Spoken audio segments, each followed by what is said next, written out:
Okay, so today I'm going to talk about the GH5 again. Probably going to be my last video about the features on this camera because I've pretty much covered everything.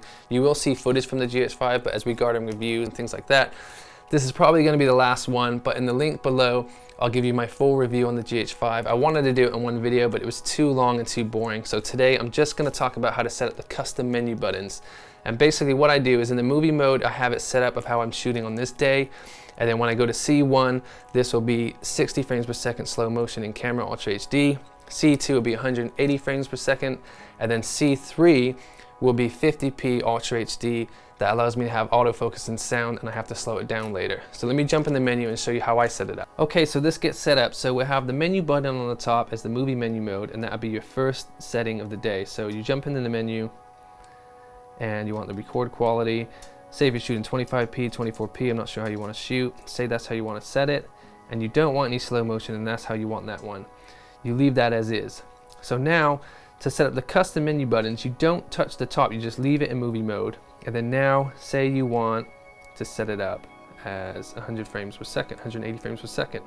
So you go in there and set up as normal, and then you go to frame rate, set, and you go all the way up, choose your frame rate, and then now you just go in here, and then you want to go to this setting here, the custom menu, and you click on that, and then it just gives you a list of options. And like I said, you're shooting for the day, you've already got set. So the next one, say it's 180 frames, you set it to C1 and you overwrite, click yes. I'm not going to do that because I've already got mine set up. So now you want to do a different setting and you want to do Ultra HD 4K. So we go to here, we go to 8-bit, and we go in here, go on the top, and this one we want to set 60 frames per second. So we click OK. Make sure you go back to the settings menu, custom menu. This one we want set as number 2. And you click yes. I'm not going to do that because I've already set it up.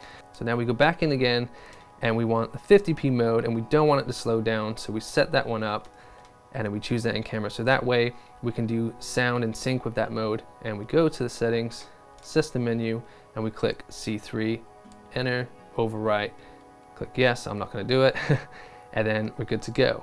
Okay, so the other setting that I tried to do to set up in camera on one of the custom menus was to have one of them in the cinema mode and then the other one in the PAL mode, but it won't do it because, as you know, when you change this mode, it needs you to turn the camera off, and because you set it on a quick setting, it doesn't recognize to do that.